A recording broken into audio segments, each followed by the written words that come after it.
Hello everyone, welcome to another video of DCUO Online.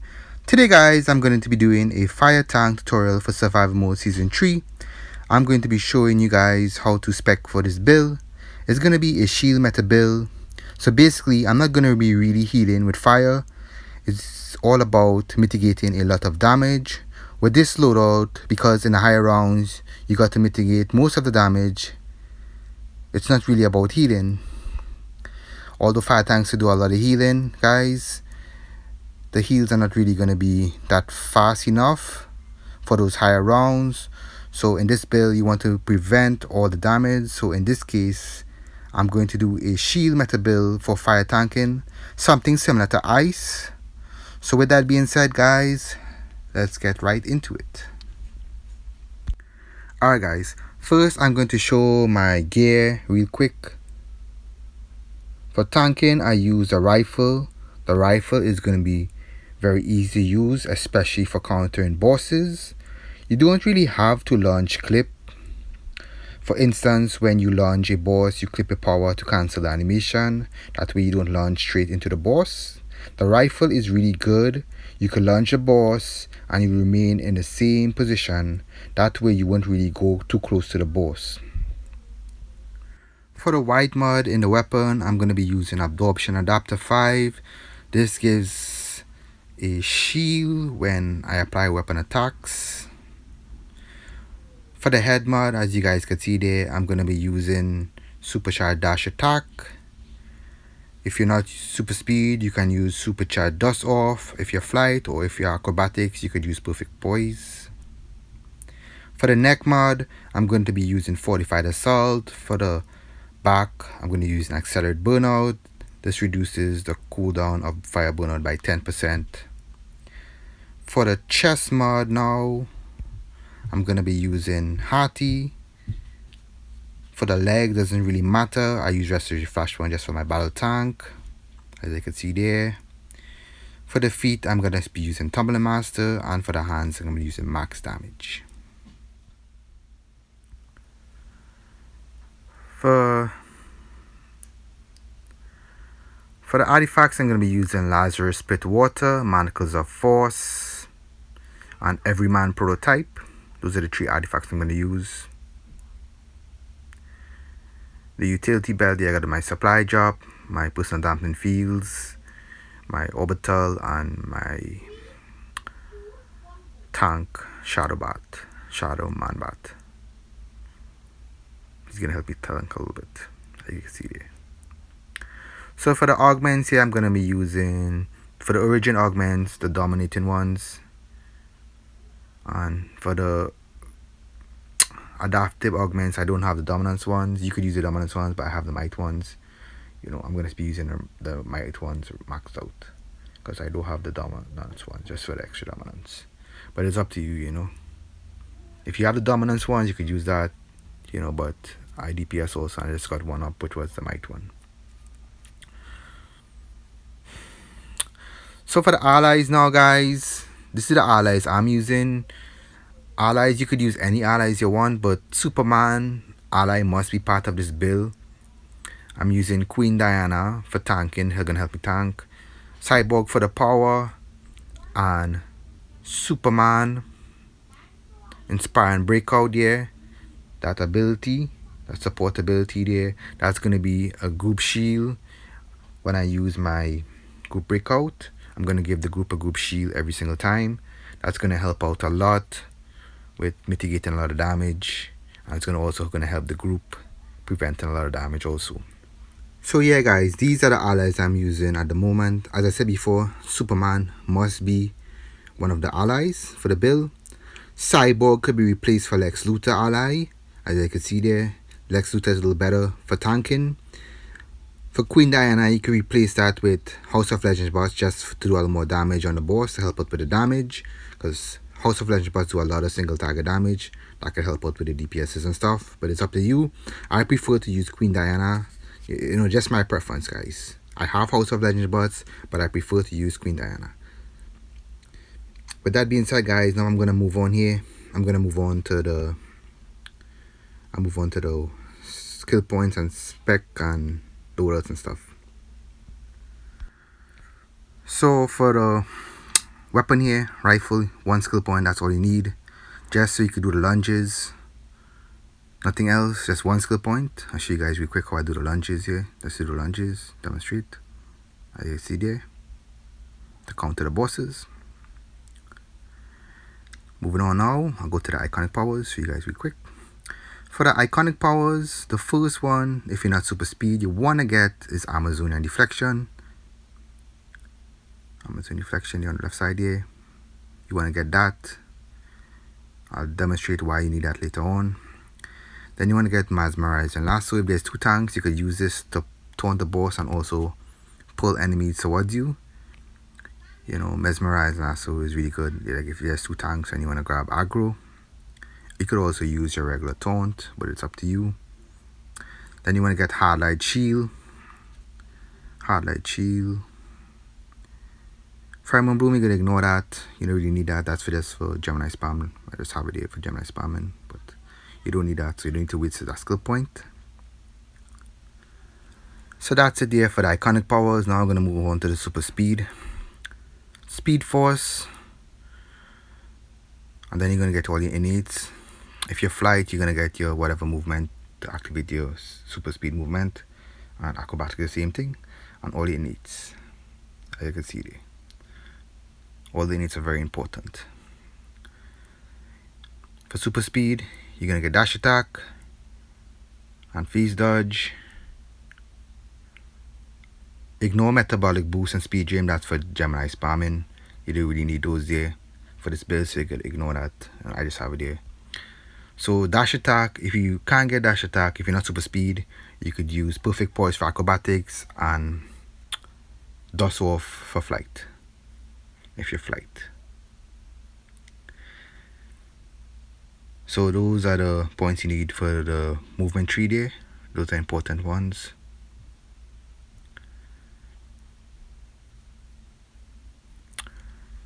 Alright guys, moving on to the start points here guys. You're going to get focus hybrid just for that 5% dominance and 5% extra restoration there guys. It's going to help with the shield meta build.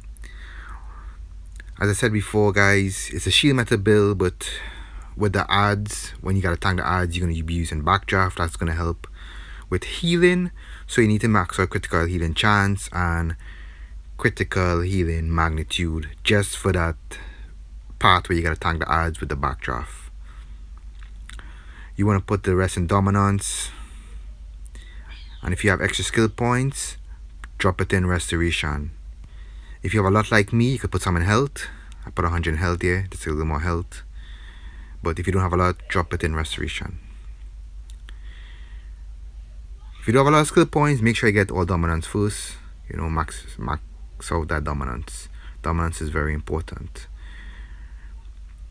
So, as I said, restoration and dominance is good for the shield meta build. The reason why dominance and restoration is very important, as you can see there, dominance is combined with restoration to determine the potency of healing and shield abilities. At high levels, dominance must be higher than enemy willpower for crowd control effects to be effective. So in other words, the more dominance you have, you're able to CC the odds better in the higher rounds. You know, they're not going to be immune to your CC moves. And also for the shield strength, as I said before, the shield meta build that I'm doing here for this fire, the dominance and restoration will add up towards the shield base, towards the shield, which is going to be the base shield multiplier, as you guys can see lower down there. Also, if it was a healing build, the dominance and restoration would be very good too for the healing build. So let me see, moving on here. Show you guys the loadout real quick. Alright, this is the loadout I'm using here. Immolation, that's gonna be your shield, your main shield. As you can see there, it absorb 35% damage. You know, it's not 100% absorption, but it's still classified as a shield. That's fire main shield, immolation. It doesn't mitigate all the damage as I said before. It only do like 35%, but it's still gonna help out. Before in the past it was like 100%, but when they did the update, they changed it up a little bit, so it's now 35%. So emulation gonna be your first move there. That's gonna be the shield, the first shield. As you can see there, in burnout, that's your group breakout. That's also gonna be a shield. It's gonna activate because you have the Superman ally. That passive is gonna activate, and you're gonna apply a little healing. It's gonna be a group breakout, and you also put a shield on you yourself and the group. So with the shield meta build, you wanna clip immolation and burnout together. That way you activate two shields. The shields are not 100% absorption, so you wanna mitigate most of the damage. So you wanna stack these two shields together. Then we're gonna have highlight shield. You're gonna cycle that shield when those shields break or it's on cooldown. And then engulf gonna be a pull. Then we're gonna have phase dodge. That's gonna be used when the boss gets close to you. Just use phase dodge. Use that when the boss gets close to you. And when you're tanking adds, you're gonna use backdraft. So you're gonna be able to use backdraft to CC the adds, and you're gonna also be healing yourself with backdraft. That's for tanking adds with a backdraft there. So when you're tanking the bosses, use phase dodge. If you're not super speed, that's why I said you get Amazonian deflection. You could use Amazonian deflection instead of phase dodge. When the boss gets close to you, use Amazonian deflection. Do not use Amazonian deflection when the boss is far from you, because he can block break you. It's a block. Then we're gonna have dash attack there. That's gonna be the super speed movement. If you're not super speed, you could use perfect poise, or for flight, you could use dust off. Perfect poise for acrobatics and dust off for flight. Alright guys, I just want to say something. This is my opinion, guys. With all the movements, I think super speed is the best for tanking. I've been flight before. It's a little slow with flight. In the old days, I used to be flight just for the challenge. But super speed is really good. With dash attack, you get a shield. You're able to move away from the boss and avoid certain attacks, in sticky situations. Perfect poise is also good with acrobatics. You could move away, and you also get a shield. Flight with dust off, you get a shield and you move a little fast. You basically shoot up in the air with flight if you use dust off, and you could avoid some of the damage. Yeah, but in my opinion, dash attack is the best. It is the best. Alright guys, with that being said, guys, I'm gonna show you guys real quick how I use this loadout real quick here on the sparring target. So you're gonna clip immolation and burnout. You see the shield activated there, guys. That's a shield there. And do your pull and weapon attack. You could clip your weapon attack with your pull, and you could also clip it with your shields. I'll demonstrate this later on in survival mode round 27. I'll show you guys a little gameplay clip. I'll show you guys how I do this. Also, with the burnout shield activated, you could also stack the hard light shield on it, because it lasts like 30 seconds. That way it is a little stronger. As I said before, if you don't have phase dodge, you could use Amazonian deflection. Make sure when you're using Amazonian deflection, you're close to the boss. If the boss gets close to you, then you use it. You don't want to be too far from the boss, because the boss will block break you and will kill you. He will range you and block break you. So make sure he's close. Like if the Minotaur, for example, he's doing his combo on you, you could use Amazonian deflection. Alright guys, now I'm going to demonstrate tanking and CCing adds with engulf and backdraft. I'll also explain a little bit about the healing with engulf and backdraft also. So engulf is going to be your range pull. It activates that PI burning. Backdraft is going to be a 360 pull. When you use backdraft, you heal yourself also. By putting enemies or adds, I would say, by burning them, you're able to do double the heals with backdraft, because when the adds are on fire, backdraft actually does more heals. If you was using lasso, for instance, on adds, you would get less heals because the lasso doesn't apply burning to the adds. I'm going to show you guys a little clip now with the Minotaur fight. Unfortunately, I don't have any clip with me tanking adds, so I'm just going to show that Minotaur fight there, guys. So you guys stay tuned for that. I just want to say in that clip I didn't use lasso, I use engulf because there's only one tank. One tank is actually needed, and you don't need to like taunt the boss. You know, engulf gonna do the job perfectly fine. You're gonna hold all the aggro with engulf, but you can't use lasso if you want. It's up to you. It's your preference. With that being said, guys, I'm not gonna move on here and show you guys this little clip and show the mechanics and how I'm doing the lunges and stuff. Alright guys, stay tuned for that.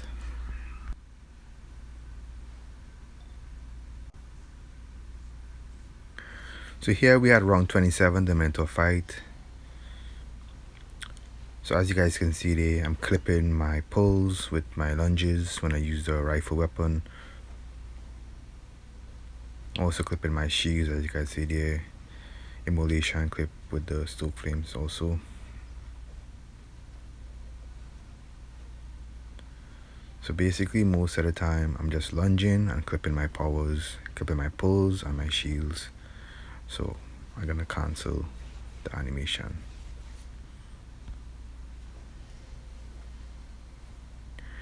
You could see too on the shields, all the grey numbers, that's all the damage I'm mitigating. Because the Minotaur do hit hard if you don't lunge him on point. And right now I'm on a hotspot here, and you know it's kind of a little off. You know, it's not like the Wi-Fi where you know I'm able to lunge him on point. I'm using a hotspot and it's just kind of slow. Yeah, but I'm still getting the lunges. You know, the healer is helping me too, helping with the lunges in case I mess up with it.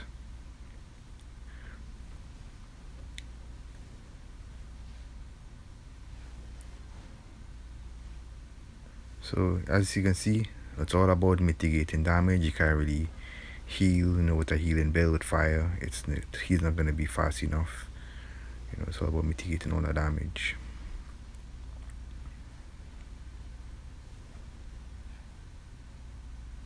And when you mess up with the lunges, you're gonna take some damage if you do have a shield on.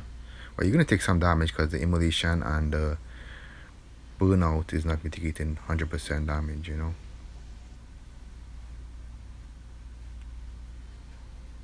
But that's why you gotta tank it with fire. So the boss comes close here, you see I use phase dodge and then I roll away. Phase does help. You could use Amazon reflection and you could prevent the damage. He does that combo on you, as you guys just saw there. And you could also use dash attack to run away, but right now the supercharge built up, so I just gotta like roll away until I get it, you know, because if phase is on cooldown I gotta roll away, and if dash attack the supercharge is not ready I gotta roll away. So that's basically it, you know. It's easy to tank the Minotaur. Most of the bosses you have to lunge them and stuff too. Some mechanics you gotta lunge them out of it. Rifle is very good for that. I said before, you clip in your shields and you clip in your pull too when you do the weapon attack, the lunge.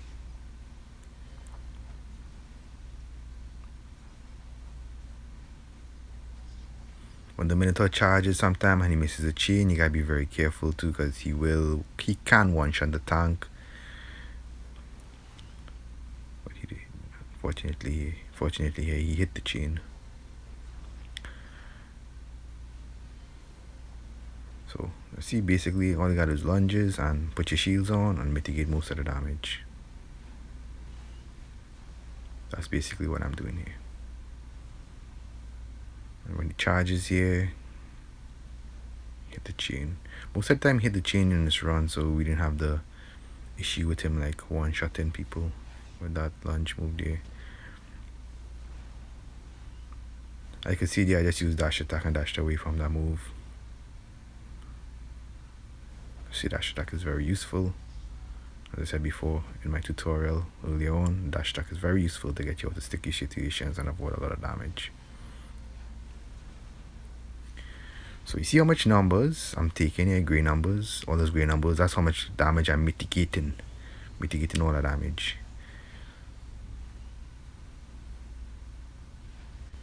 So your shield stack with the healer shield is going to be really good. for this build that I'm using. You can't really use a healing build, as I said before, because you know these bosses hit very hard. It's all about mitigating the damage. If I had the Clarion, it would be even a stronger build, because with the Clarion you get an extra shield, plus you put in a shield in a group, and plus you're healing yourself when you do weapon attacks. When I get that Clarion artifact, I will have a really nice build for you guys with the Clarion artifact for fire tanking, but I have to wait for double artifact XP for that. So yeah guys, I hope this fire tank tutorial shield meta build was very helpful. I hope it was very entertaining. More videos on this universe coming up. As I said before, I will have that regular fire tanking video, also my fire battle tanking video, my DPS fire DPS video also. So make sure to look out for these videos. If you haven't subscribed yet, you can take your time right now and feel free to do so, but it's up to you. With that being said guys, I'll leave you guys here. Blessings guys and protection to you guys all, and I'll see you guys in the next video. Peace.